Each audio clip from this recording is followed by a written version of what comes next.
Let's cross from Brussels to South Africa, where right now world leaders are starting to arrive for one of the biggest moments in its democratic history, hosting the G20 global gathering of leaders, marking the first time the meeting of developed and powerful nations are getting together on African soil this weekend. The country's Foreign Minister, Ronald Lamola, describing the atmosphere in the spotlight this week of reminiscent of the World Cup in 2010, a moment that can unite nations, he said. The theme, solidarity, equality, sustainability. And President Macron arrived a short while ago. So too India's Prime Minister Narendra Modi and the British Prime Minister Sir Keir Starmer. Well, the G20 sometimes seen as a talking shop, a lot of discussion, photo ops, non-binding agreements, but there will be notable voices not in the room. President Trump is boycotting. President Putin faces arrest if he touched down on South African soil in accordance with the International Criminal Court warrant, which Pretoria is signed up to, and President Xi isn't going either. So what should we expect? Let's bring in Pauline Bax, Deputy Programme Director for Africa of the International Crisis Group. Great to have you on the programme, Pauline. And you've clearly set out in your article for the Crisis Group the challenges, the opportunities for the country. It's a piece entitled South Africa's Juggling Act. Talk us through it. It's been a big year for South Africa. The Leaders Summit this weekend has been preceded by dozens and dozens of meetings throughout the year, from finance ministers to foreign ministers to think tanks to media, civil society, all kinds of working groups coming together. There's 22 in the G20. So there's a whole architecture around the G20 that culminates in the Leaders Summit this weekend. Unfortunately, most of the discussions in the last couple of weeks have been dominated by the question if the US is going to attend or not. And especially this last couple of days, we had a few last-minute developments where maybe the US was going to attend and it wasn't. And now the US has warned South Africa against issuing presiding over, I should say, a joint declaration, because the G20, the end of the G20 presidency, is a leaders declaration where all the G20 heads of state would agree to a common position. So that common position seems very elusive at the moment, but there is a draft proposal that is circulating at the moment. And it seems that all the nations that are here in Johannesburg for the weekend seem to agree to that draft proposal. This is in any case something that South Africa is circulating, and South Africa is pushing very hard for a common position. What does it tell us, Pauline? What's at the heart of it in the draft proposal in terms of actually being and achieving a significant G20 summit? What can the South Africans potentially hold up at the end if they get agreement on this? It's an economic coordination summit, so a lot of it is about. I have to say, I haven't read the draft proposal yet. I know it is circulating. I know there's an important reference to critical minerals, warning, or at least a warning against unilateral actions on critical minerals, which some observers would read as sort of a jab to China, which has taken unilateral actions on critical minerals by curbing exports a couple of weeks ago. So this is an important point, and there's also some agreement on measures for debt sustainability that Ramaphosa, our president, has pushed for, which mostly applies to low and middle income countries. There are said to be some reference to Ukraine as well, but I haven't seen those, so I can't really comment on those. But the focus will be on South Africa's policy priorities for the economic coordination, economic policies.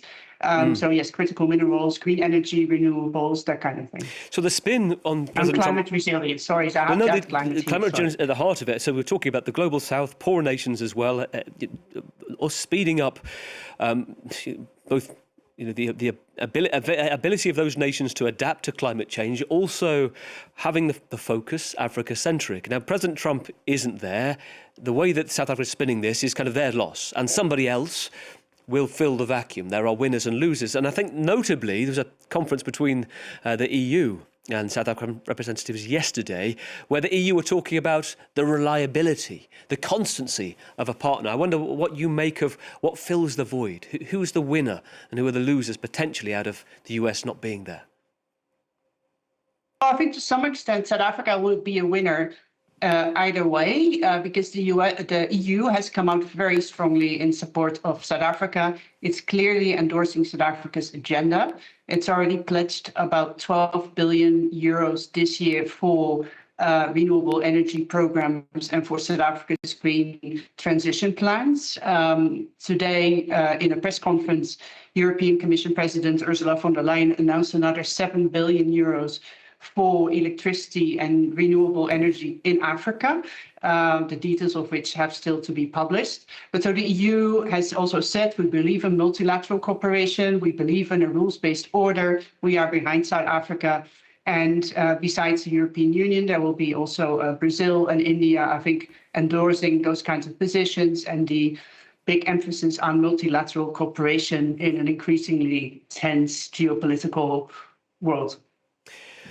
The other dynamic that can get easily missed off, and given that we're talking about the dominating news tonight of Ukraine and the position that President Zelensky is in, is the fact that President Putin isn't there. But this is it's not been clear-cut for South Africa, has it? There are points where South Africa, I think Cyril Ramaphosa had said a few years ago, actually they wanted to leave the International Criminal Court. Talk us through the kind of the back and forth that you've seen and the idea that Putin might be there.